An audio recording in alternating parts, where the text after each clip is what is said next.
how did you start like getting into meditation? You told me that you know like a lot about mindfulness meditation. Is that like something you got into just to like calm your nerves when you were younger, or? No, I actually heard about it through a guy named Sam Harris, who... Oh, Sam Harris, the famous Sam Harris. Yeah, and he now has an app. He has his own meditation app. Oh. And I read a few other books as well, and just kind of got me interested. And now What's the name of Sam Harris's app? Because I know a couple of the meditation app. I know there's that one with the guy's voice. Oh, so calm. It is Calm. It's literally called. There's one called Calm. Yeah. And there's the other one that I'm thinking of. It's not either of those, is it? No, it's called Waking Up. Oh, Waking Up. Yeah. To stay woke. Okay. Well, that's pretty sick. I use I don't know if this is considered a proper meditation app. There's Insight Timer, and they have like a bunch of different. It's just like I guess a portal for all sorts of other like meditation, guided meditation people to get in there and whatnot. But Okay. Honestly, yeah, like the YouTube of meditations. yeah, I wouldn't give it that much credit, but Fair enough. Cool. So for you, Cole, it seemed like when we were like around 12 or maybe even younger, I don't know, that's when I started to notice it, is you started to take a real interest.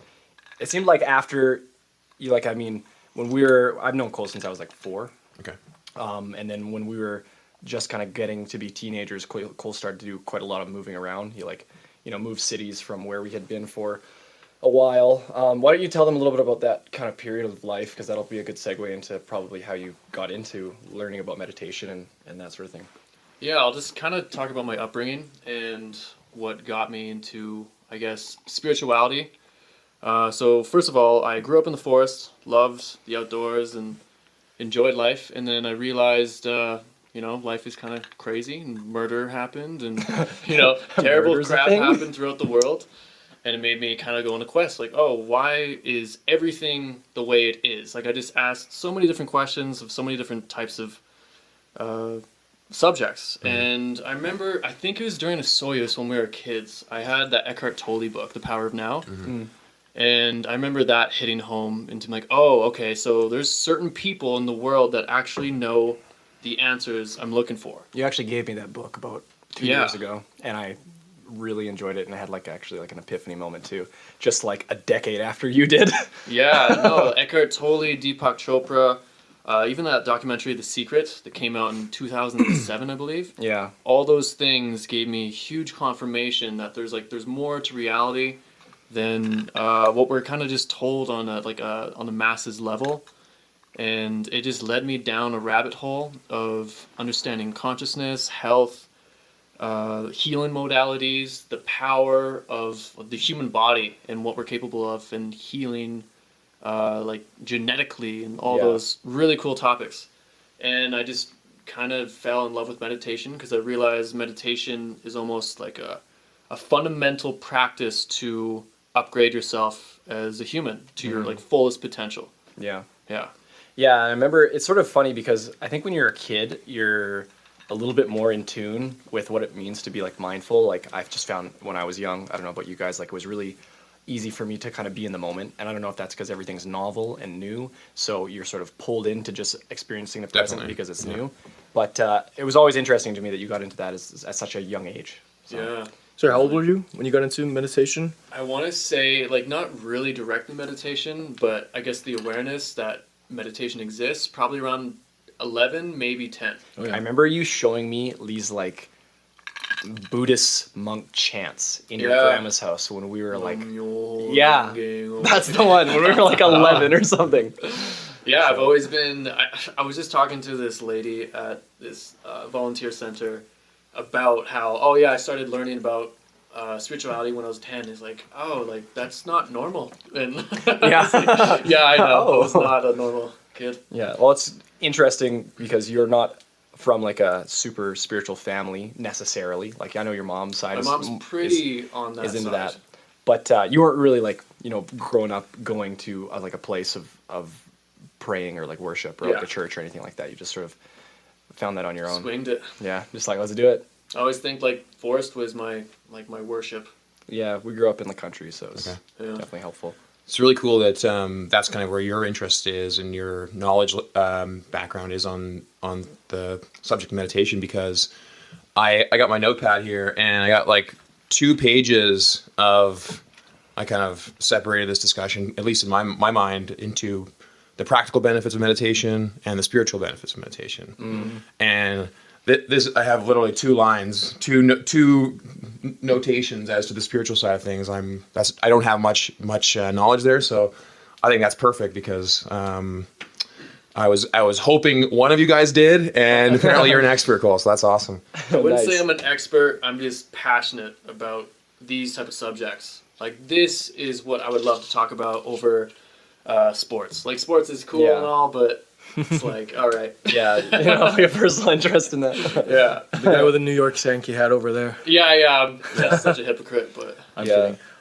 Well, the first thing I did want to get into, I guess, would be the practical side of things, and if we're going to guide this conversation along, just because I think for anyone that's listening, the practical benefits would be more of a draw, and then we can maybe get into spirituality. Sure. Yeah, I'd love to hear from Simon.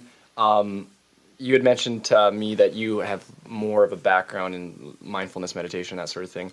How did you end up, like, starting that journey of learning about meditation, and then from meditation going into mindfulness meditation as like more of a specialized interest? Right. Well, I think mindfulness meditation is such a good example of what modern society has really taken from traditional Buddhist practice, the Theravada tradition, and in the form of Vipassana meditation. It is...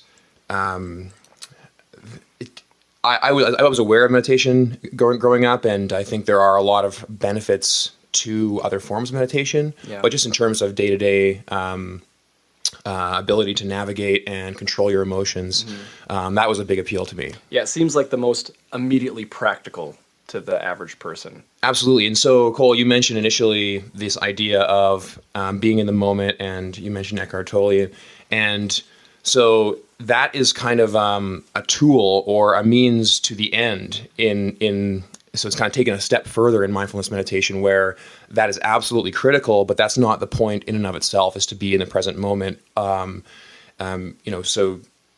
a common practice amongst most different forms of or schools of meditation is, focusing on your breath or focusing on different, feelings in your body. And ultimately, that's the goal of mindfulness, is to be able to live moment to moment better. And when you're practicing meditation, to really experience all of the different components of consciousness and its contents. So, and to be able to start to view all of the different sensory experiences you have in the same way as you would view your emotions or the thoughts that are coming into your head, because they're all just a product of consciousness. So just to kind of tie all that up, I'm a big fan of empirical data and science, and it's so fascinating to see how this tradition that is how many thousands of years old and has had benefits, obviously, before modern science was a thing. Yeah. We're seeing, we're able to do, MRI scans of people while meditating, or look at brain anatomy of experienced meditators and compare them to non-meditators. And we kind of are able to get that scientific backing into what we were always seeing as a truth, or as a powerful practice. Feel was there, but now we have some empirical data showing that it does in fact make a difference. Yeah, and I want to talk about that at some point in terms of the different brain neurochemistry and how the so before we get too deep interact. into it, if you don't mind, Cole, just explaining, I guess, the difference between mindfulness meditation and the classic meditation, like Zira, I have it written down. Is it pronounced properly, or? Yeah, Zira? I guess at the most basic level, because the terms can be interchangeable to a lot of people, especially in the West, is like mindfulness is more of having awareness on something. So like mindfulness, you could be mindful when you're cooking, when you're doing a sport, when you're playing music. Mm-hmm. You're just very aware of what you're doing at that present moment.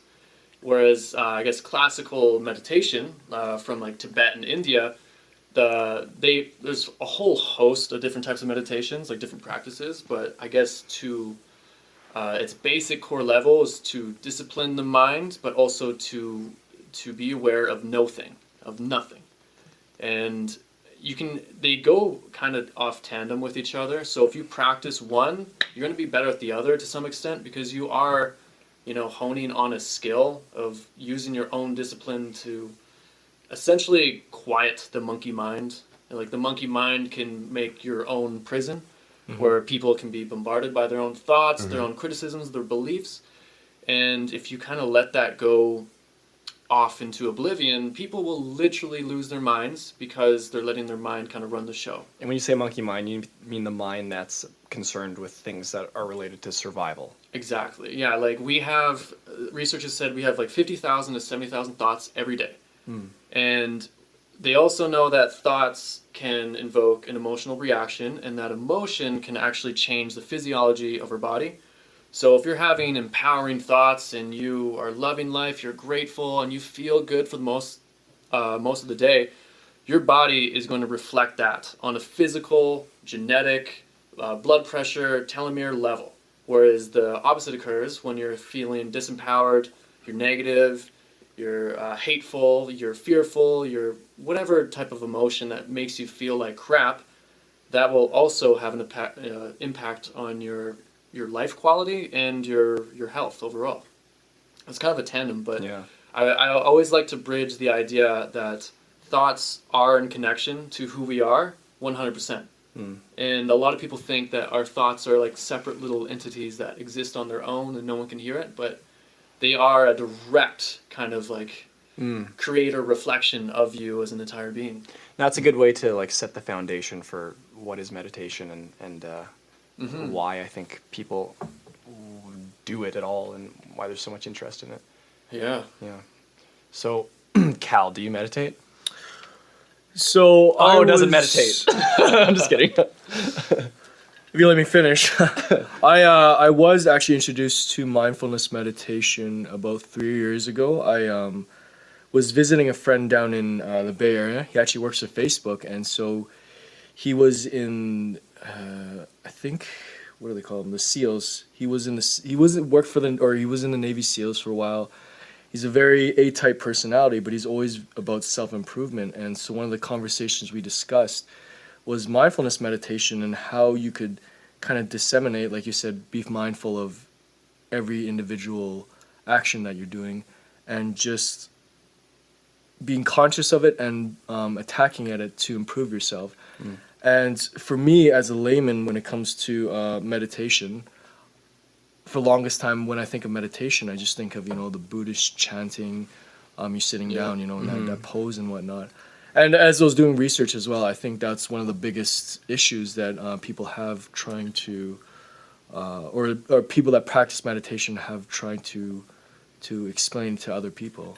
So. Yeah, there's sort of like a preconceived notion of like what meditation is sometimes, or it's like, I mean, even myself, like if I think of meditation, I usually relate it to things like in like Eastern Asia or I mean like Western Asia, like India, like sort of Tibetan. Those are the things that like come up in my mind. But, thanks to mindfulness meditation and especially in the last decade, it seems like it's really started to form its own identity in the West. And yeah, it's becoming popular. Like people are Yeah. like, oh, you meditate? That's cool. But if I would have said I meditated 5 years ago, even 5 years ago, people would be like, what? Like, okay, Yeah. cool, I guess.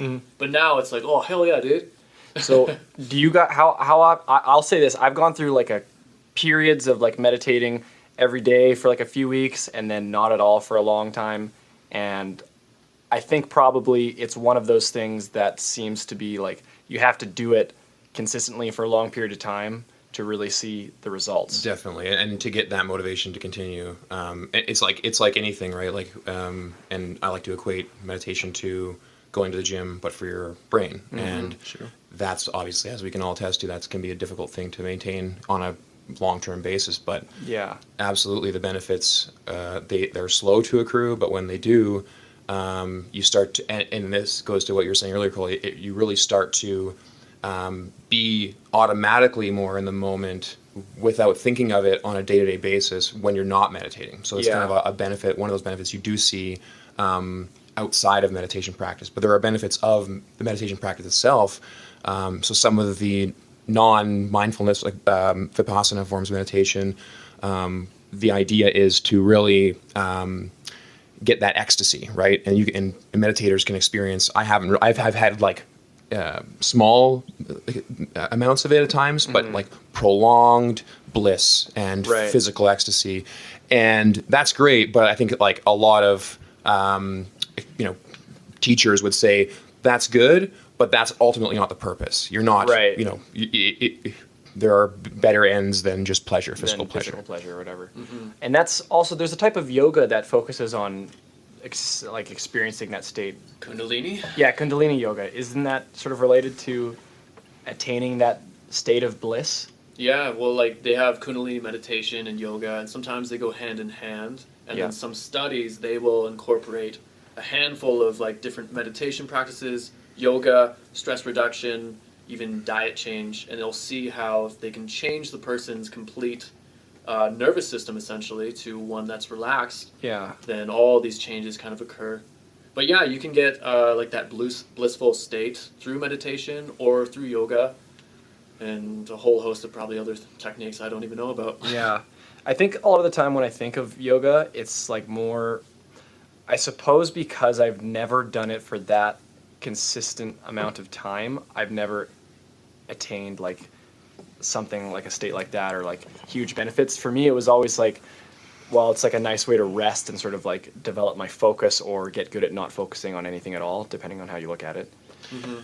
Well, I should jump in there because I think that's we're kind of dancing around this one of these core ideas of meditation is it this idea of flow state, right? So you Yeah. and when you're doing any kind of activity that you're not good at, that you have to really focus your energy on, Yeah. you leave what's called the default mode network and you go into that that flow state, and Right. that's what ultimately meditators are looking to be able to achieve on a regular basis, and experienced meditators, their default mode network is toned down big time, so that kind of background thought that's distracting you when you're not focused on a task, that's something that you can suppress with meditation practice, especially mindfulness meditation practice. And I wonder if that's why kids who do things like practice music or like really high level sports often also do really well in school because Right. they are good at silencing that background noise.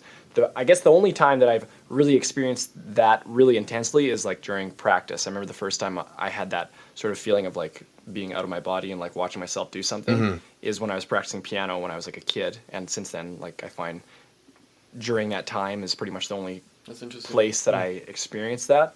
But that idea of flow state's really interesting. So meditation, would you say is, or at least in the type of meditation that we're talking about right now, it's largely about being able to sort of achieve that flow state without having to do something external and sort of just be Essentially, as yeah. present as possible. I would also, sorry. Oh, go ahead. Okay, well, so I think when you start to practice the mindfulness meditation, you start to get a feel for that, a bit more of a kind of a buffer between the emotions that you'll experience on a day-to-day basis and your reaction to them. So it gives you that time to respond, and that can help you be a bit more detached from these events that are occurring all around you on a day-to-day basis, which can allow you to maybe be more present in the moment. Yeah. So. And I guess I would also argue that I think we're naturally designed to be more mindful and more in the present. And it's one of those things that we should be more aware of how we are, but you can almost see people run, I guess, programs where they're kind of doing the same thing every day. You know, they do the same routine. They're always just kind of on autopilot. They get upset when someone cuts them off in traffic because that's what they taught themselves to be. And that, for me, is like your own internal, I guess, prison. And meditation is one of those like key codes where you wake up like, oh, I'm living the same routine every day, working 9 to 5 to live the life, to pay the bills. Yeah. And meditation kind of gives you that overview where you're like, oh, okay, I could take a step back, reevaluate, and change. That's what I using refer to with the default mode network. That's kind of having that toned down big time. Is exactly the idea. Yeah, we're talking about the exact same thing. So using your example of the road rage, actually, that as a practical form, mindfulness would help me kind of tone down my emotions when I get upset in traffic. This is for people that kind of don't understand meditation. It would just be like, okay, you take a step back and say, why am I doing this? Why am I behaving this way? Yeah. And it helped me kind of improve, I guess, all facets of my life. Exactly. You can even that's take good- that a step further, and you can not only analyze your behavior, but analyze the thoughts that initially make dictate your behavior. Right. Yeah, definitely. And I think that's a good example to what Calvin was just talking about with being in traffic and sort of you can get overwhelmed with negative emotion.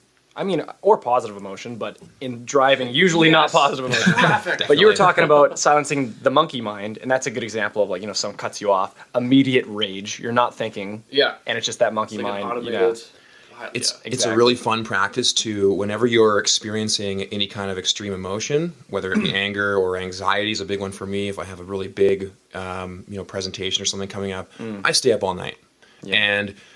And what I found was the one remedy that I've been able to find has been mindfulness meditation, because when you look at that feeling from a critical distance, you analyze it, and really feel the texture, like the substance of that feeling. You kind of disarm it. Like, it doesn't make it go away, but you kind of become one with it. You kind of realize that it's not that bad. It's you can, and I usually feel it in a part of your body, and then eventually you stop fixating on it because you kind of detach yourself from that that previous emotion that you were basically like locked into, as you said, Cole, in terms of these day-to-day mental patterns that we get ourselves into. So. And what's interesting about that is when you're doing that, you're basically like, let's say, we'll use the example of anxiety as the emotion which you're experiencing. You're basically just learning how to experience that emotion properly. And that's, I think, a lot of what they do, like when people are like going through therapy for traumatic events. Yes, cognitive, what is it? No, CBO, cognitive behavioral therapy. Yeah. Yeah, that's a kind of a practical application of mindfulness meditation principles. Yeah, and when I was after university, I started to have like random anxiety attacks for a while.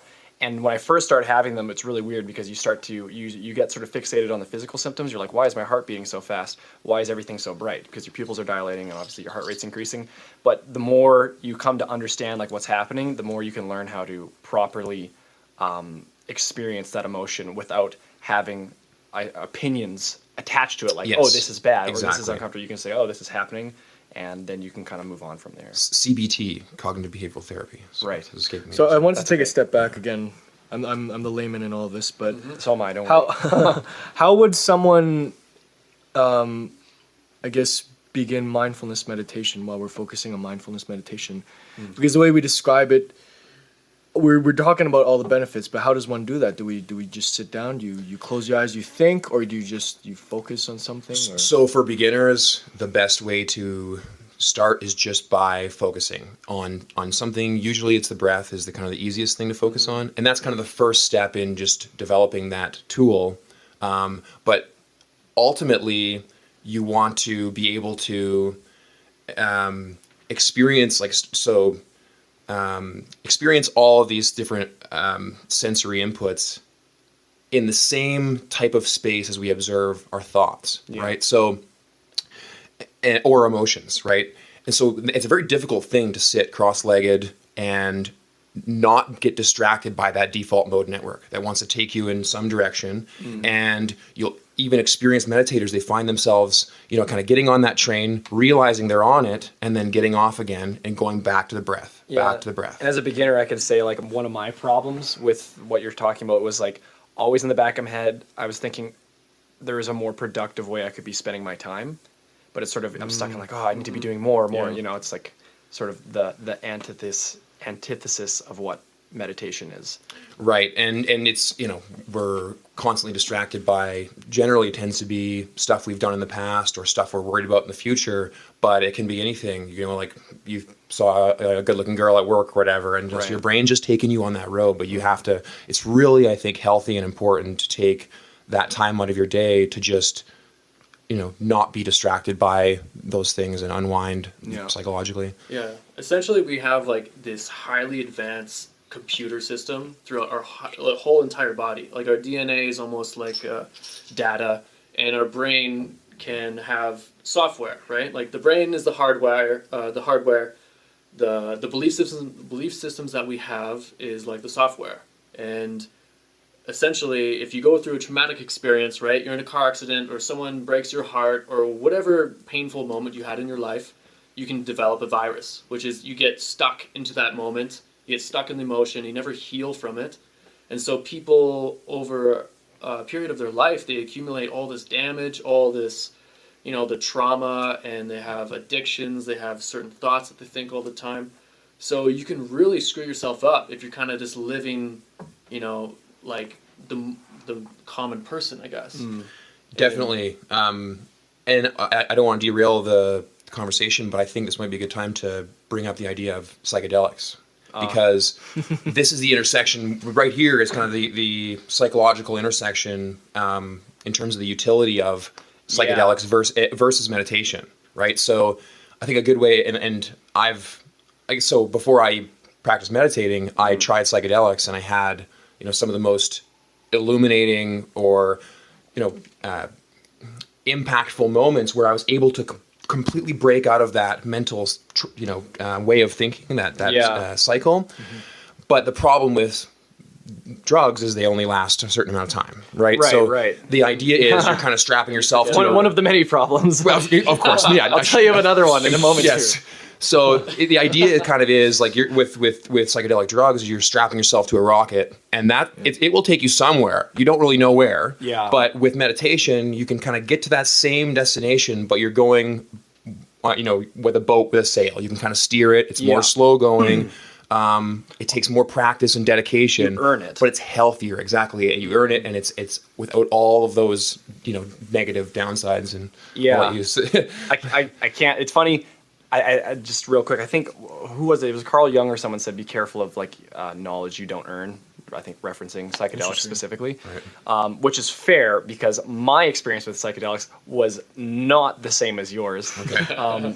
I had a couple different ones, and they were like you're going down a dark. They were really interesting, but there was some pretty horrific moments, which sort of led to me learning how to I think I actually literally got PTSD from one of them, and I had to learn how to experience anxiety properly because I would just get I'd randomly be sitting somewhere and get super intense anxiety out of nowhere, and it was disrupting my life. So I had to learn how to be mindful just to sort of combat almost that. Ayahuasca gone wrong, or? Yeah, I didn't do ayahuasca. That is crazy stuff. Don't you have to go to Peru to do that or something? No, crazy? now they have people. Just go buy it from John down the street or whatever. Yeah, you can permanently. Which is kind of weird because they have a process that's passed along the ages, and now people are kind of shortcutting it. Here, just drink this. Exactly. I suppose that's what Carl Jung said. I did shrooms once in my life, and it was actually really enlightening. It kind of put me through a altered consciousness in which I really tapped into. I actually had traumas as a child that I thought were not that traumatic kind of just pop up to my awareness for me to almost just identify, be aware of it, and then I was like, oh wow, that affected me throughout my whole entire life without me even knowing. And then healing it, letting it go. But last night I actually probably had the most, I guess, hallucinogenic similar experience with just meditation. I was doing Kundalini breath. Can you explain what that is? Basically, you just do deep breathing down to the pit of your stomach and slow exhale. And after a time, you guys, you don't need to be an expert in meditation to practice deep breathing because even at halfway through our podcast, we're talking about, it all starts with the breath. The breath is so powerful. It moves your entire lymphatic system. It really can help oxygenate your whole entire body, but even ancient Chinese, they talk about breath gives you prana, chi, life force, and amazing things can occur from just deep breathing. But going back to my story last night, it got to the point where my body was not physical anymore. It was more just you're in the ocean. You're just kind of chilling in the ocean. So you're completely almost at ease with your entire surroundings. And then when I finished it, I got up and you know how you know yourself, like kind of behind the eyes, like this is who you are, like this is your body, this like there's no limit, or there is limits, I guess. Right. There's like a finiteness. After my meditation, I felt like my consciousness was around here, like this was part of me as well as here. Like outside of your physical body, there's like an entire area. Exactly. Like I could sense a field around me, and then also just like the euphoria, like when you're kind of in an altered state, the euphoria of just like touching. It is really, really interesting. But I was like, oh, I feel like I just did shrooms, and this is like the first hour of it. What's interesting about what you're saying right now and what you were talking about with MDMA is sort of like, it reminds just everything goes back to drugs. No, it reminds me of the way that you experience things when you're a kid, or how I imagine a dog experiences things, where like they're so in the moment and they have like this like default mode of just like loving every new experience and person that they come in contact with. And it seems like a lot of meditation is like learning how to be in that headspace and sort of like be in a place where like you're grateful for where you are and you're like appreciating whatever's going on at that moment, and just sort of like maybe experiencing it without an opinion, but also feeling gratitude. Yeah, definitely. It's more like less in the mind, more feeling, like more heart centered, because they say it's the organ of truth, your heart. And we can get lost up here. We have brilliant minds. We can memorize things. We can learn stuff. But if we get stuck up here and we don't feel and like live, then you get kind of screwy. Okay, Cole, I had a question for you now that we're on the topic of psychedelics and breathing techniques. So I have a little bit of a story. I was just in Ireland, and my sister referred me to this. She was a professional counselor that they bring into offices and whatnot. I was totally not expecting this, but she said, she's a very intelligent person to talk to. She has a PhD in psychology. Wasn't planning to go down the road of meditation and spirituality, but when I got there, that's kind of where I was led to. Now, she had a history with drugs, and for her, she would always try to chase these, euphoria or deeper levels of consciousness, like you're saying, with Carl Jung taking shortcuts. And so she was just like, okay, I stopped that. And she was like, through meditation, I want to find ways to access this without using psychedelics. Now, going on your point about breathing, she put me through this really fascinating, I guess, session. And it was supposed to be an hour. So she laid me down on the ground, and she put noise canceling music in my ear. It was kind of exciting music. And then the most interesting device was somewhat of a strobe light. It was above my head, and the way she described it, to this day I'm still trying to find. Was it a kaleidoscope, or was it actually a strobe light? It was so when I closed my eyes, it created a kaleidoscope. Oh, wow. It was super fascinating, and I have been looking for this device. She's very advanced, and she said this device was created by someone who worked with Steve Jobs, actually, to provide him with, I guess,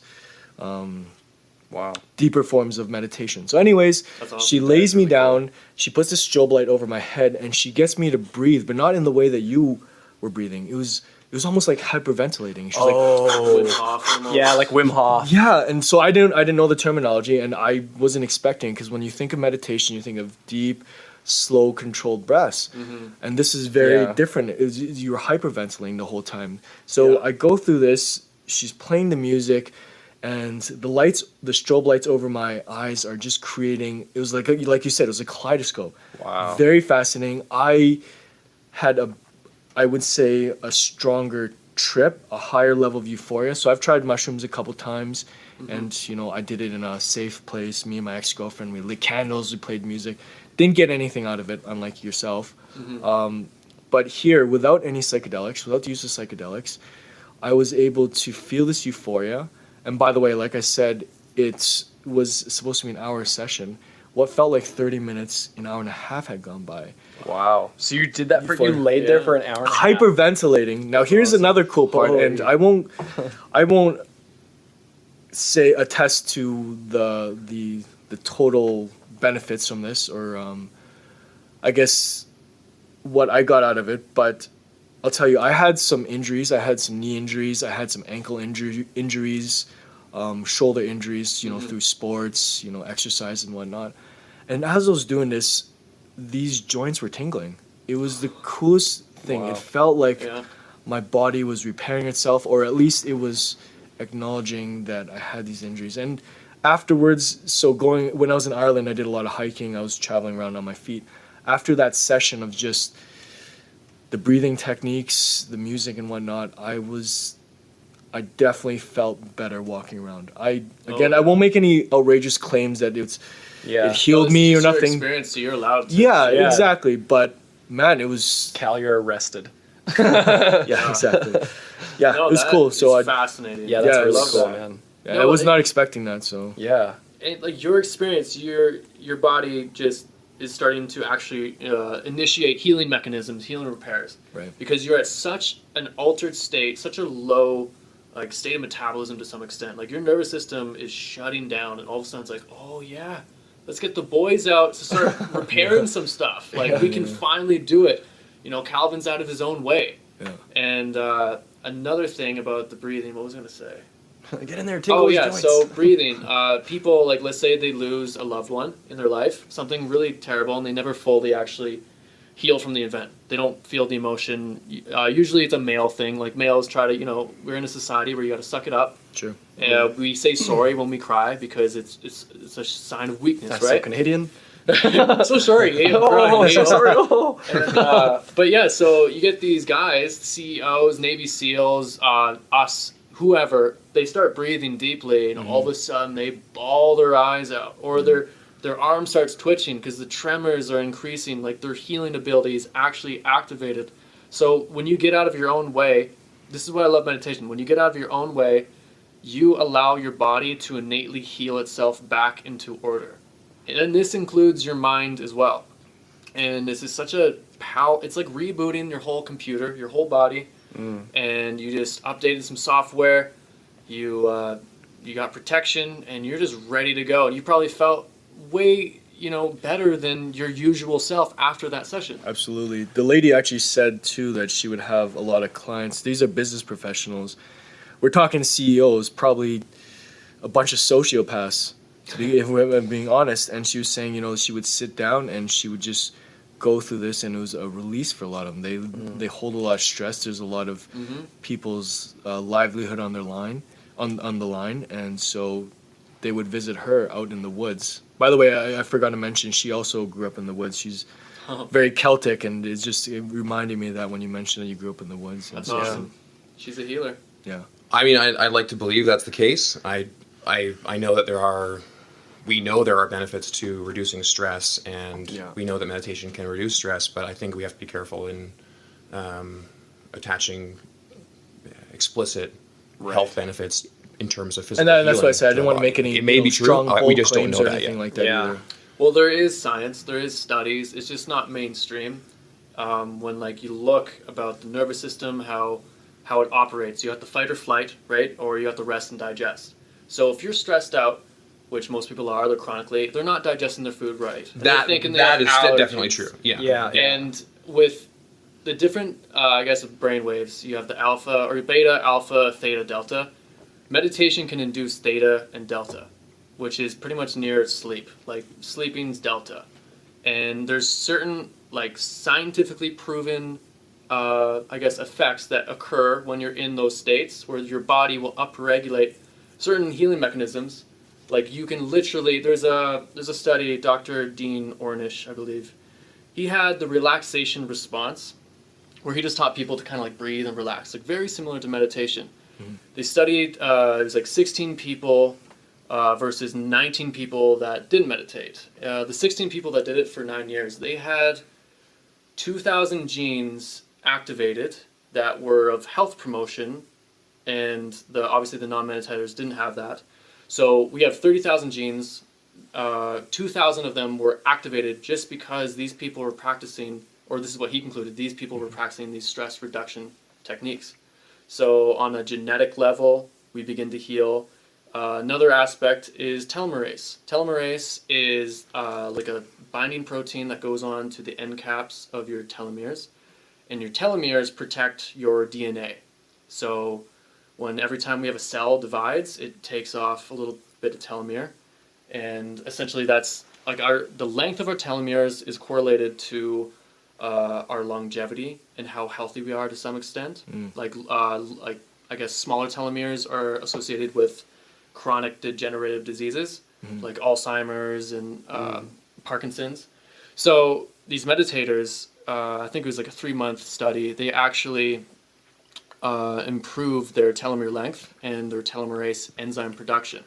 So like quite literally, when you just give your body the ability to kind of reach homeostasis, your body can kind of, it sounds almost miraculous, but it's I think it's so natural, or it's so unnatural nowadays because we're drinking coffee, we're going rush hour traffic, we're worried about our relationships, about money and debt, that we don't really know what true health or healing is. This might be oversimplifying it, but would it be like the placebo effect, essentially? Yeah, the placebo effect is another... I'm sorry, I'm going to go off a tangent here again. Please. But there's this thing called spontaneous remission, and it's like, let's say the placebo effect on steroids. So there's like actual cases where there's a man, he was receiving treatment. This is in 1957. He was receiving treatment, this like pharmaceutical drug relating to his cancer. I forget what it was, like a specialty cancer. He had like tumors, this like really large tumors all over his body. Anyways, this guy believed in this medicine so like much that within like a month, his cancer just started vanishing, right? Like literally his cancer was healing over this month. I guess published or doctors or the press came out saying, oh, actually this drug is not effective at all. And essentially it doesn't work. And so this guy, he was devastated. He was heartbroken. His cancer came back like in a matter of months, came back to full strength. His doctor, understanding about the placebo effect at that time, he kind of made a white lie and gave him like a saline and saying, oh no, that was just a bad batch. This is the high pharmaceutical grade batch. They injected into him. He's like, oh, thank you, doctor. I feel great. And he was, or feel great or happy, whatever, but his cancer was actually healing again. And then they came out, no, it's conclusive. This drug does not work. And the guy died 2 days later. And there's so many. That sounds like Space Jam. That special drink in Space Jam that he gives. Well, I'd like to respond to that. Placebo effect is powerful. I agree. The placebo effect is real, but I think we have to be careful in terms of how far we're making claims. And not making a claim is a case study. No, I'm like I said, I'm open to it. I'm open to the idea. I'm open to the science. I have a background in biochemistry, so we're talking about telomeres. You're speaking my language, but so downregulation and upregulation of genes is a thing. Stress reduction for health is a thing. But I just think it's always best to, before we start putting too much stake in ideas, to have more than a few studies or anecdotal evidence of one story of one person. Because it may not be mainstream yet, it may be on the cutting edge, but as with any technology, any science, we have to take things in stride, and it's a slow moving thing, right? So 100% it's possible. We don't know the extent of the benefits yet. And that's what has always sort of like, I have this background voice in my head that whenever I'm thinking about meditation or things that are, I guess, less easy to see the results of, I like have this background skeptic that's saying, oh, what about the placebo effect? Like, is meditation just the same as sleeping? Like, which, it's like, I'm always wondering, like, to what extent is the placebo effect affecting like certain things? And it does. It can to some extent, and it's healthy to be skeptical, but but you don't want to be cynical either. You got to be open to things, it's hard to find the right amount. Yeah, there's like two types of people. There's people that are in la la land that think like everything is perfect, everything can happen, and everything's awesome, or whatever, like whatever idea they have. They're in la la land, and people are just like, no, not really. And then there's the hardcore science people, or the cynical people that don't even look at the science. They just have an opinion for God knows what reason. And it's like, okay, I'd rather not be a person that is waiting for everyone, like for mainstream science to declare it to the rest of the world, because it just doesn't really happen that way. There's no like every now and then on the news they'll publish an article like coconut oil is bad for you, but then the next decade it's freaking it's good for you. I think that's the problem that a lot of people that promote meditation face, is that you get people that are overly enthusiastic. They're not being rational, or they're not being properly skeptical about things. I actually am highly skeptical in general, and I can only speak to my own experiences, but I for the longest time I'm looking at this stuff, I'm thinking, okay, well, they're making a lot of big claims, and you know what? Unfortunately, there are a lot of people in these in related industries that make a lot of big claims, and so it kind of changes the general population's idea of meditation, because they're thinking, oh, it's lady over there, in her mala dress, what do they call them, the sari or whatever, and she's just kind of being hokey. She's pushing all sorts of vitamins and pills, and it's important to separate the two. It's important to separate that meditation's not in that realm exclusively. And like, let's say during ancient times, or like I guess our wisdom, ancestral wisdom, talks about like the power of the breath, meditation, eating clean food, getting out in the sun, whatever, like just basic living principles. And present day, we're trying to find confirmation of ancestral wisdom. Like meditation is not a new thing. And I wouldn't even say claims, because there's like obviously specific studies, and then that author will have a conclusion or a result, or a research team will have a conclusion or result.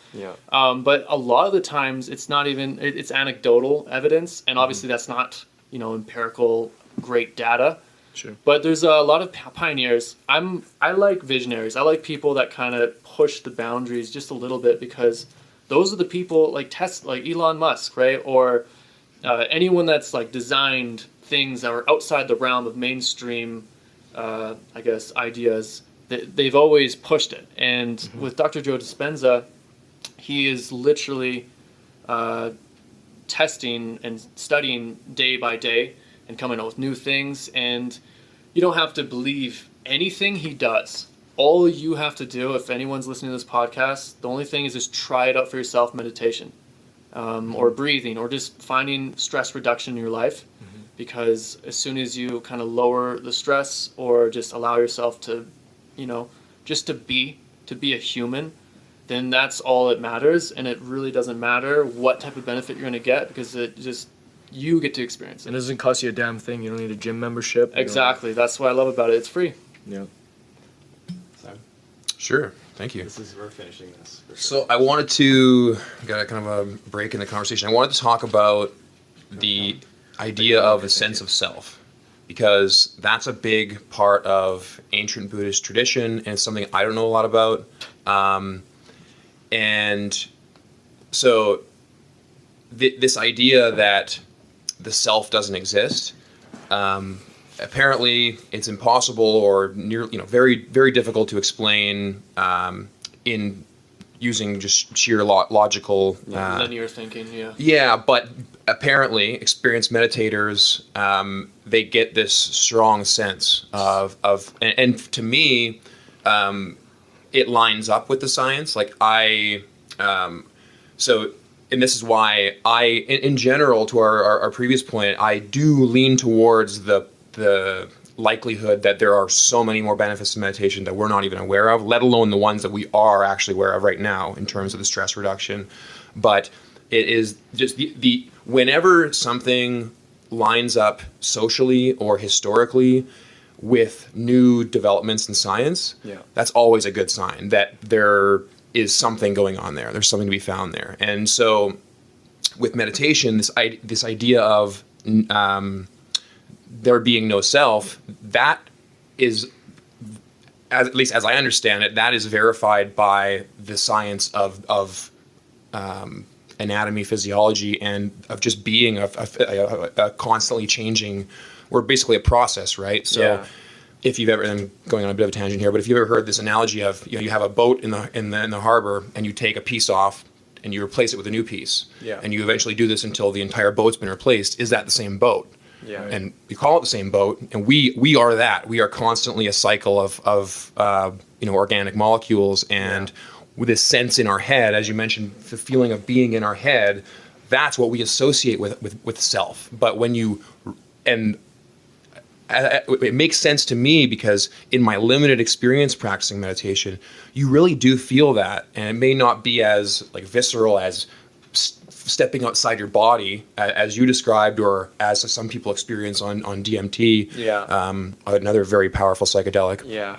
But when you really, and this for me is one of my favorite parts of meditation, when you really just are able to take every thought and emotion that comes out of the darkness at face value, and really just feel that, you really start to get a sense of, what am I? What am I as a conscious being? Yeah. And we are just a collection of all, our conscious experience is a collection of all these different things, and they're all coming at us without our control. Yeah. But this is a long-winded way of saying, what we found now, what backs that up in science, is this idea of the modular mind, mm-hmm. and the idea of conscious and subconscious, and I won't let it go down into the discussion of free will, because that's a show in and of itself. But I think there's some conceptual overlap here, because once you acknowledge that the thoughts that come into the surface, the forefront of our mind, aren't of our own choosing. Yeah. That kind of calls into question the whole question of free will, and that's it's interesting discussion. But that's cool, because you're bridging the gap.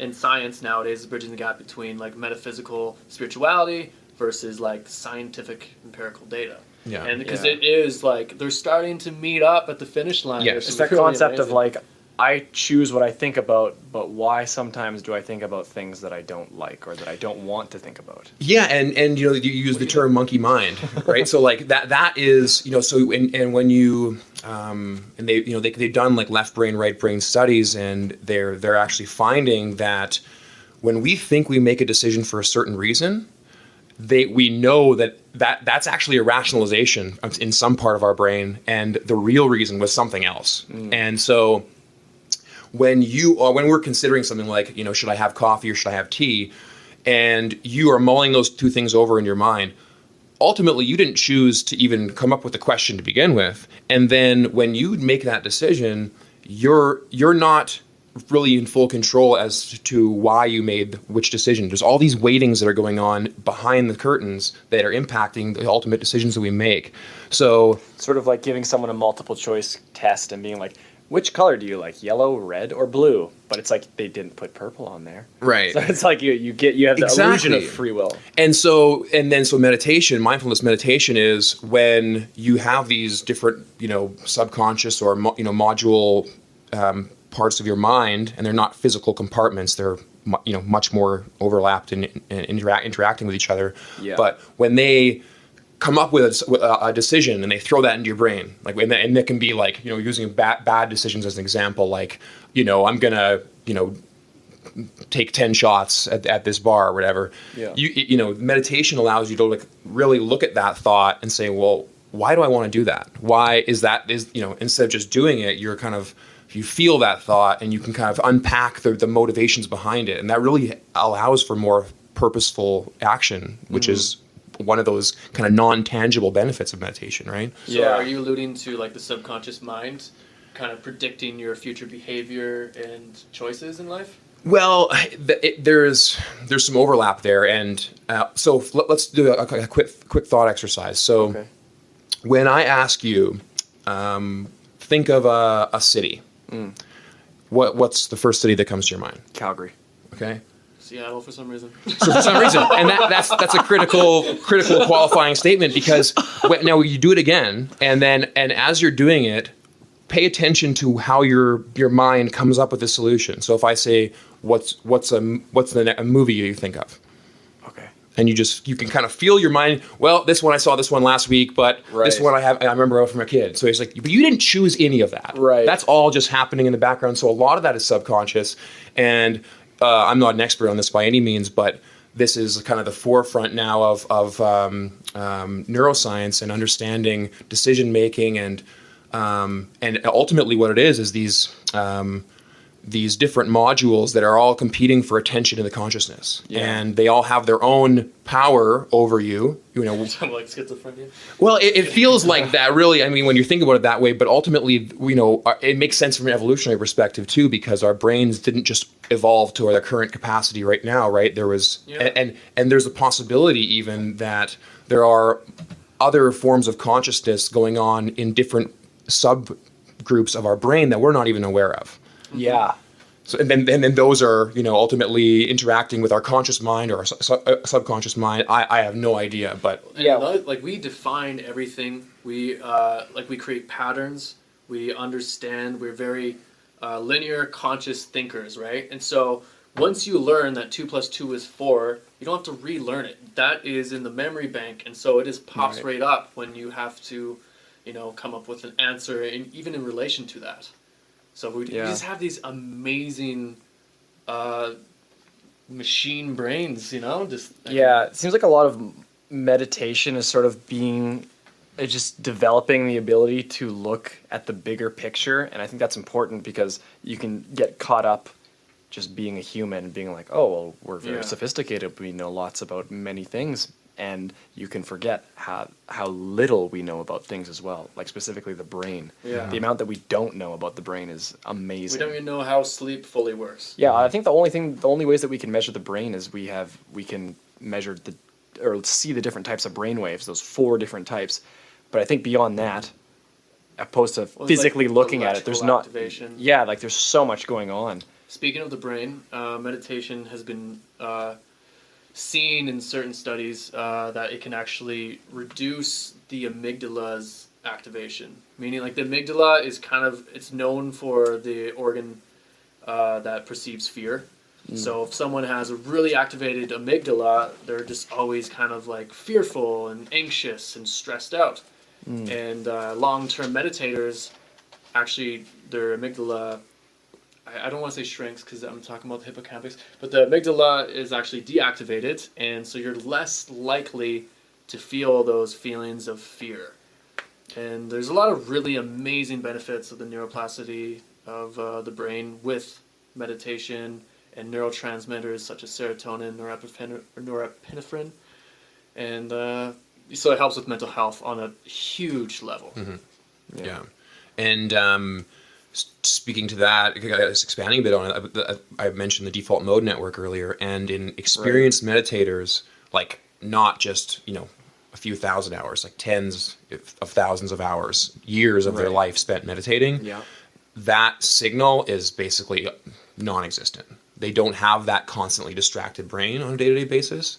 And obviously it's impossible for us to get it, you know, understand what the mind of someone else is like. But when we're doing these scans it's like clearly the way that their brain is functioning is notably different than people who do not practice meditation. And what are the benefits of that? There are obvious practical ones, but I think there are likely more benefits that go into well-being and just satisfaction of life, and that's very interesting. And it's not something that I've really explored yet. I kind of look at it like I want to start at level 1, start at level 2, and then eventually get to that point where you're pursuing nirvana or enlightenment, if that's an option. Sure. I mean, rightly so. It's good to start at the start if you're doing something like that. And let's say for somebody like me or like Cal or like somebody listening that is at sort of closer to the beginning, what would you say would be the best way to sort of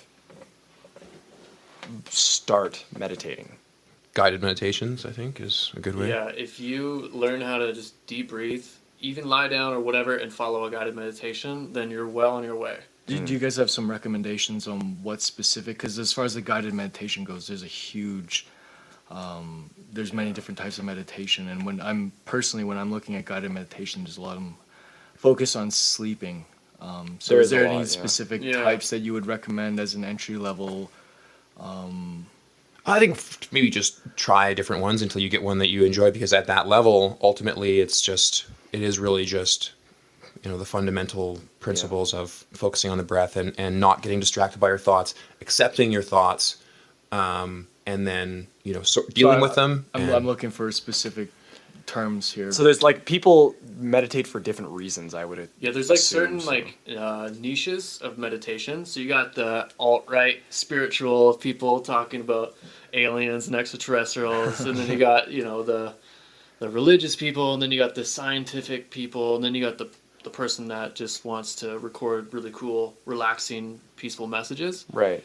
And so that is up to you to figure out, okay, if I'm a bit religious, I want more of that type of specific meditation. Yeah, even like but just praying, experiment, because this is the one recommendation I will say is that you will not like meditation. Like for majority of the people listening to this, they will not like meditation at the start because your ego, your mind will say, this is stupid, this is pointless, I'm not getting anything done. Mm-hmm. And you will be resistant to it.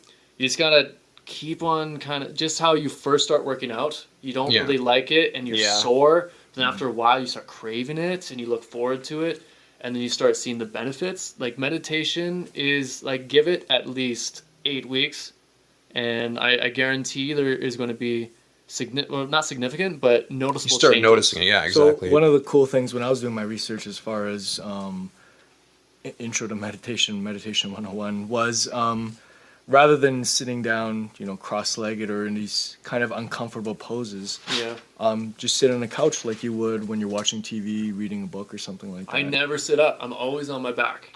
But you don't want to be too comfortable because then you will naturally just fall asleep That because it's a was very my- relaxing thing. Yeah. right? Yeah, that was That's what my happened when problem. I tried it in I full would- tank too. So you want to be, I like to be comfortable, but not like too comfortable. But Right. to answer your question, Kyle, specific like tools, I would say try Headspace, or the Waking Up app is really good because it's like a daily, 10 to, or like I would say 7 to 15 minute daily thing that. Waking Up, was that the Sam Harris one? Yeah, and he kind of tailors it for beginner meditators, so he kind of adding things slowly and getting you familiar with the process and really, and so like Cole said, it's really what you want out of it because he's a very analytical guy. He's a neuroscientist, so for him, it's the more the analytical part of it and understanding the theory of meditation. Whereas I think some people might prefer a more quiet, simple, just keeping you on the breath and that kind of thing. So Yeah. Okay. Then going on that as well, I'm just curious. Like you mentioned, meditation is very subjective as far as when you practice it. But I'm curious, Simon and Cole, when do you guys meditate? When I know a lot of people do it when they first wake up. Some people just say in between work they find some time just to sit down, close their office door, and meditate a little bit. What would you guys? When do you guys find the time to meditate? Yeah, that's one of the probably the biggest issues people find is that they just don't feel like they have the time to do it. And yeah, like you got busy lives, you got to do things, you got to pay bills. That's fair, but you can devote 5 minutes to just chilling out. For myself, I do it whenever I have the chance to. So it's not strict. I'm not going to be regimental about it. I'm just going to do it when I can. And just make it, like if you are meditating, make it the best. It could be a short meditation, but if you really allow yourself to meditate, instead of trying to do like a long extended meditation. So yeah, for myself, I just do it whenever I have time. And sometimes I'll do a couple times a day, 3 times a day. Other times I don't do it. And I'll just like in the shower, I'll just take a couple deep breaths. Like Exactly. It doesn't have to be a crazy practice. And that's the beauty of it. Yeah, you can really be flexible and like you said, just take a breath. And yes, it's like 2 seconds, but that can make such a profound impact on your well-being. And you use the example of being stuck in traffic or getting cut off, right? That's a great time for just a deep breath, and that's kind of a quick, simple form of meditation that allows you to like, okay, why am I feeling all this anxiety and anger? Life is beautiful. Yeah. Enjoy this moment. And then the difference. So this is something I borrowed from Sam Harris. The difference between being mad for 6 hours compared to 6 seconds can make such a large impact. On what your life looks like. So those are kind of those benefits that you wouldn't really think of. But and for me, I like to meditate in the mornings, but that's just me. And yeah, whenever you can, squeeze in 5-10 minutes. But Yeah. an hour a day is a good goal for long term, for sure. Wow. Yeah, that would be pretty good. So, going on that then, so Simon's been trying to recruit me to go on this 10-day silent meditation retreat. Yeah.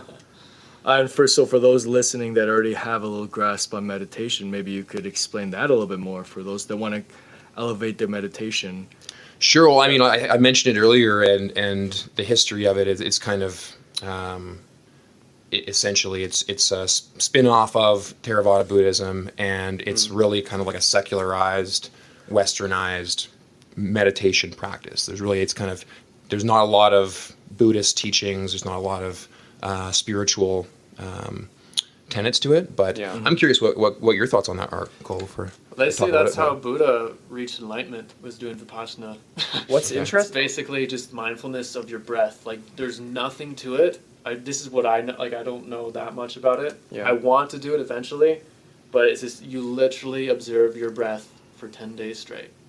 Wow. It's weird. It's interesting that Like, the like when you connection. meditate, not when you're like you go to the washroom or whatnot. Yeah. Yeah. So I'll describe the program real quick if you're interested. So it is a 10-day silent retreat. So that includes, anyone else who's doing the retreat with you.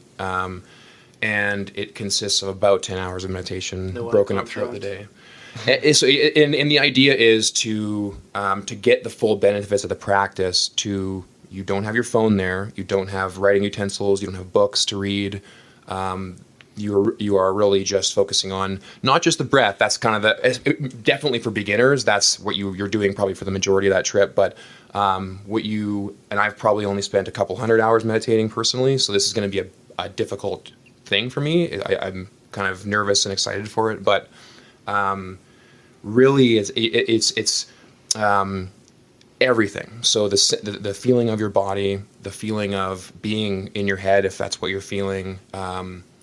You can analyze your visual field and how that is perceived in your consciousness, these thoughts and emotions that are coming in, and just being observant of that. And that's it. Really, it sounds simple, but that's the entire practice. And it's this organization. It's worldwide, so they have centers everywhere. And it's free. So Wow. it's by donation. Yeah, so you donate at the end if you want. Whoa, that's really cool. What's Yeah. it called?